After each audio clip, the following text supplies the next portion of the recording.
It's car con carne. Let's eat in the car. It's car con carne.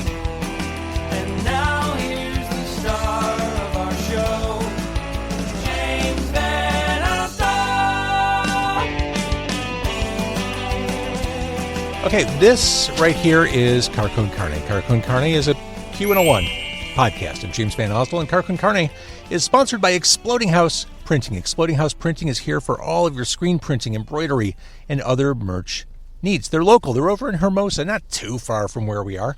And here's why I want you to consider them for your t-shirts, your merch, whatever. They focus on small businesses, bands, brands, everything in between. They've worked on products for Empty Bottle, The Music Box, Dante's Pizzeria. Did I mention Meatwave, The Broke Downs? There's a huge list. You can go see that list on their website at explodinghouseprinting.com. Now, Jonathan, the main guy behind Exploding House, he's been doing screen printing for literal decades. He knows what he's doing. And so besides technical expertise, he delivers production efficiency and cost awareness to offer boutique print shop quality at much lower large print shop prices. See him on Instagram at Exploding House, or again, go to the website explodinghouseprinting.com and get a quote there and look at all the cool stuff they have to offer. So I am in Pilsen. I'm about a block east of the CineSpace complex, and I'm joined by La Rosa Noir, a band that pulls together post-punk, surf, Latin rhythms, tying them all to their cultural heritage. I'm joined by Yeshi, and I'm joined by Zach in the back seat. If you're listening, it doesn't matter where Zach's sitting, but just to ground what's going on here. Thank you both for jumping in the car.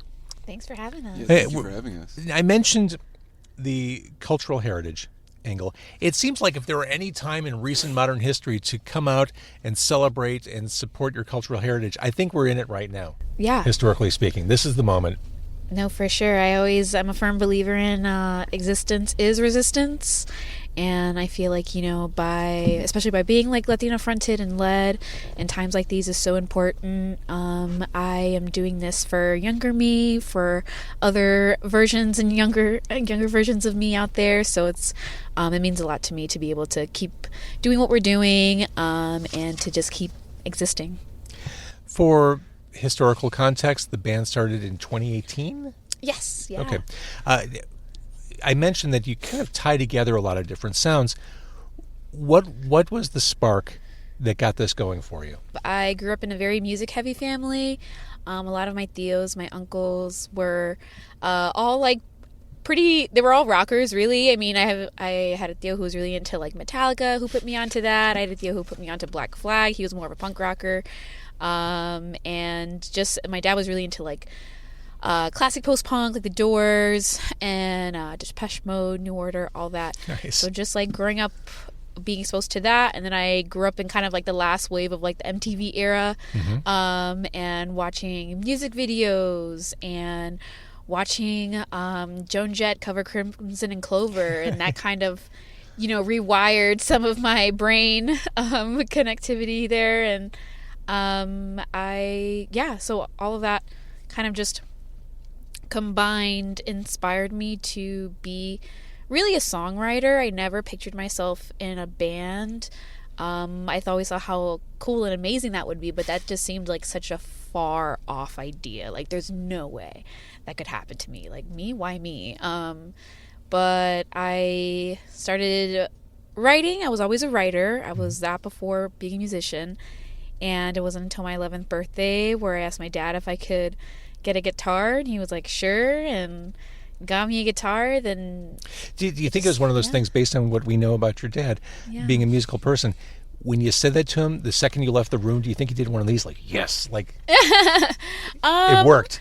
No, not really. So like I kind of have a interesting situation here. So both of my parents are actually deaf. They can't hear at all. So when I say that my dad liked The Doors, it's because so my dad actually mainly really was into hip hop and rap, because you can feel the bass That's so in interesting. that music. But with a lot of like darker toned music, such as The Doors, when you really turn it up and you turn up that bass, you can actually feel it.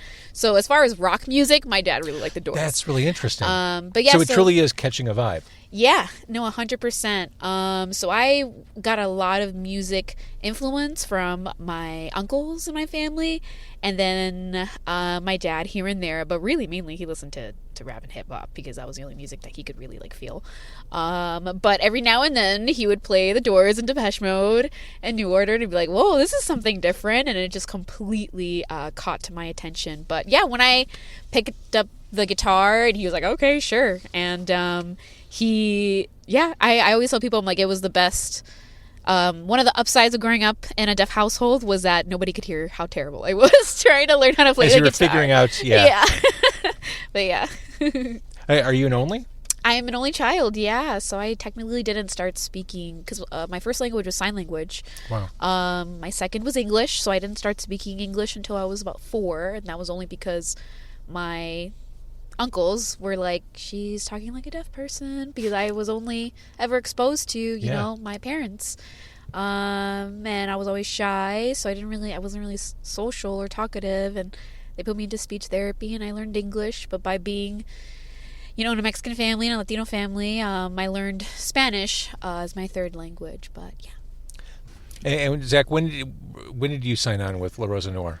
I joined pretty much about a year ago, almost to this date. I think I auditioned in December of 2024, and then I think I officially got noticed that I was in the band January 2025. So it's been about a year. It's been a crazy, fun adventure since then, and I feel incredibly honored and grateful to be part of this project. So, hey, how was his audition? What do you remember?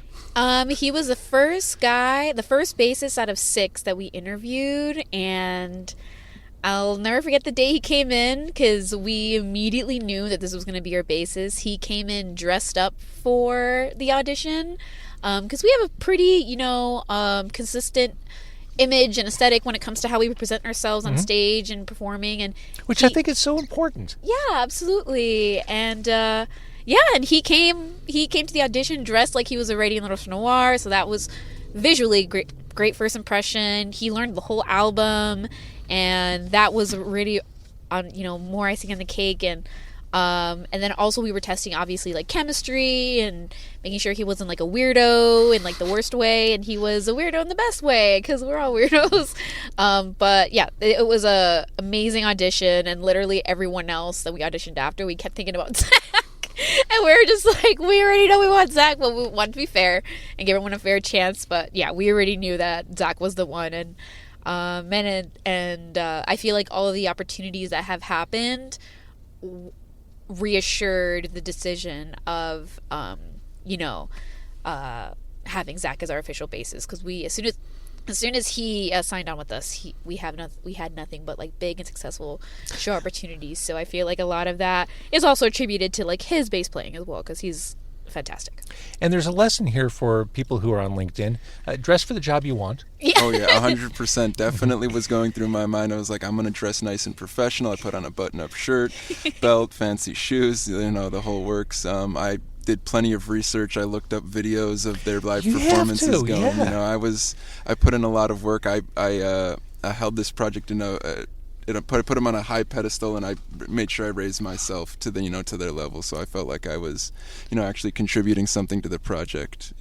So your next gig is on the 21st of February at my least favorite Chicago venue to spell, the Athenaeum. Oh my goodness.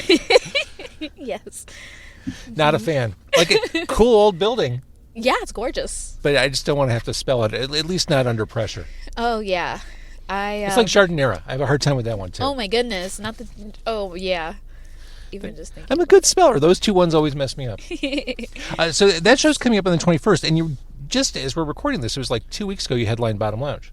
Yes. How'd that go?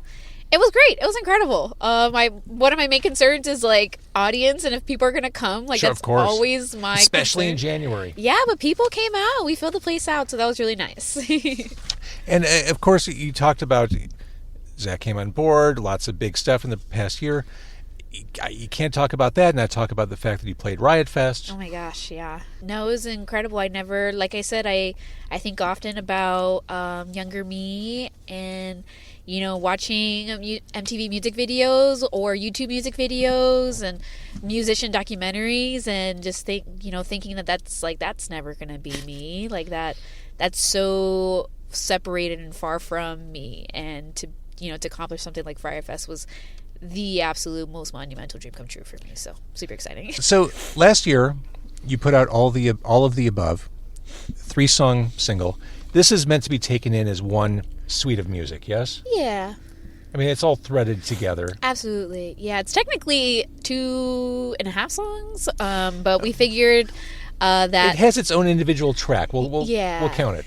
Yeah, the in between, it's technically a part of It Follows, the third song, but we're like, you know what, let's kind of chop it off so that way whoever wants to listen to It Follows, they can just jump right into it as opposed to, sticking around for the doomy intro part. Which is, it's evil sounding. Yes. The bass and the feedback, it's just evil. Yes, very, very delicious. And It Follows, yeah. As you talked earlier about your roots and listening to Depeche Mode, New Order, etc., I mean, I hear those post-punk vibes loud and clear on that. Yes, that was a fun one to Especially write. that your guitarist isn't here, and we miss your guitarist, but that urgent lead guitar on that song is pretty great, too. Oh, yeah, he absolutely kills it with that song, for sure. I mean, all of our songs, but yes. And the tempo opposite, I would say, is Nothing Everything, which is haunting. Yeah, I can see that. Tell me what that's about.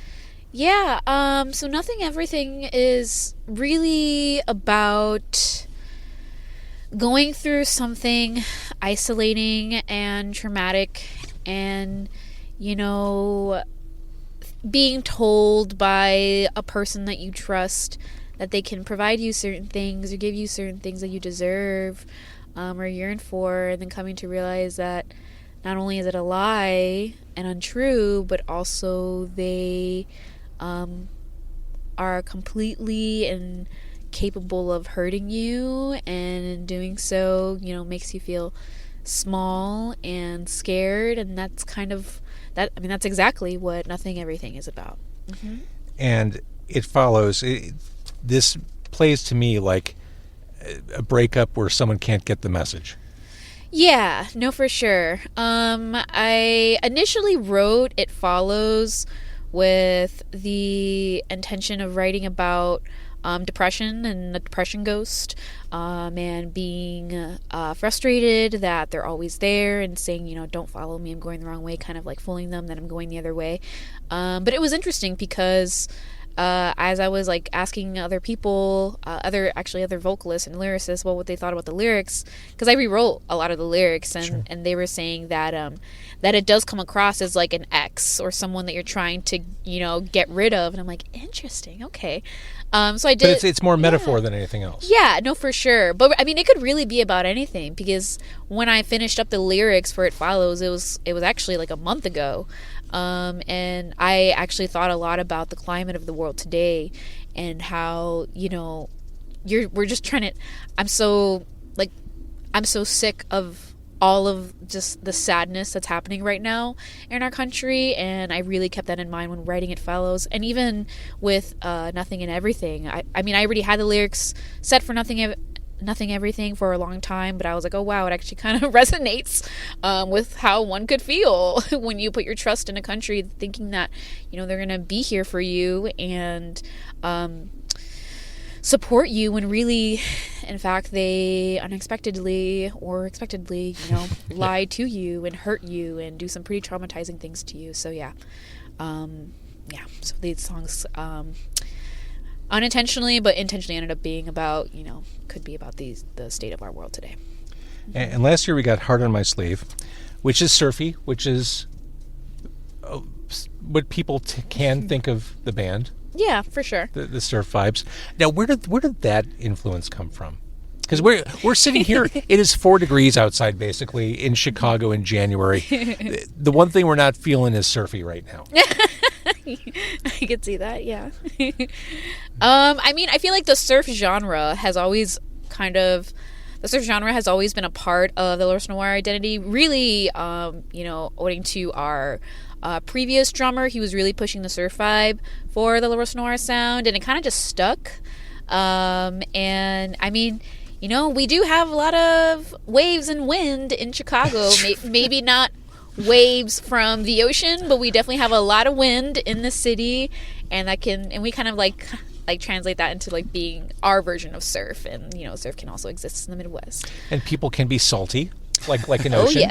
Oh yeah, absolutely. And yes, definului. Chicano Stomp, is that your Freebird? Is that your Stairway to Heaven? Is that your signature song? Yeah, kind of. Our guitars would have loved that reference, but it definitely is our Stairway to Heaven. But yeah, it's our Stairway to Heaven. It's a song for the people, for our people, and it's a fun one. It's definitely the get up and move song when we play it live. With the new songs at the end of last year, are we expecting more? Oh yes, absolutely. Quite literally today at practice, we're going to be practicing the new songs we're going to be writing in March. That we're going to be recording in March. There you go. And this is a question I find myself asking a lot because there is no answer to it. But strategically, what makes sense for you? I mean, it seems like that kind of slow drip of singles and 3-song releases is working for you. Does that make more sense than saving everything up for a 12 or 10 or 12 song album? I don't think anyone has figured out what the best approach is. Yeah, you know what? I completely agree, and I keep having a similar conversation with other musicians, because the music world is rapidly changing, and I feel like back in the day, we really appreciated albums, and now with everything being so, I always forget the freaking word, but the instant gratification or instantly being able to get something, the short attention span that social media is encouraging in times like these.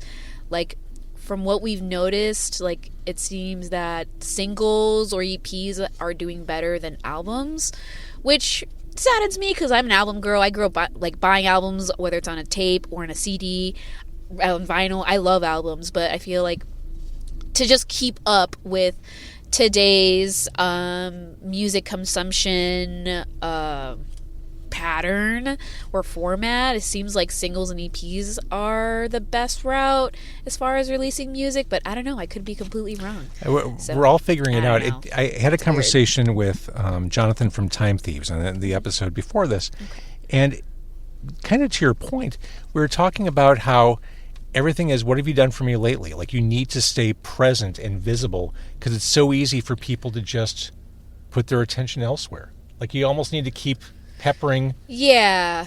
I mean, there's an actual word for it. It's called, like, the waterfall effect. Like, you release a bunch of singles off of the EP or album, and then you put out the full album, which to me seems a little silly to me because, like, at that point, like, why put out the full album if you already released some of the singles? But I get it. That's what we've done in the past. I think right now we're just releasing them as they come, like whether it's a single or it's an EP. I think our next body of work is most likely going to be another EP, and that's kind of like what's working for us now, and I don't know, we'll see how it goes. I might completely change it up later on. So of course, I feel like all of our releases are actually the Ariana, the original album, is very like, it sounds all like itself. It's a very complete album. I think the singles that we've released after that are kind of like the new, moving towards a slightly newer sound. And this EP is kind of like a self-contained, like, it doesn't, in my opinion, it sounds definitely a little bit different than everything else we've released so far. Yeah. So I think, like, we're trying to keep vibes within our releases a little bit too. So I think that is important.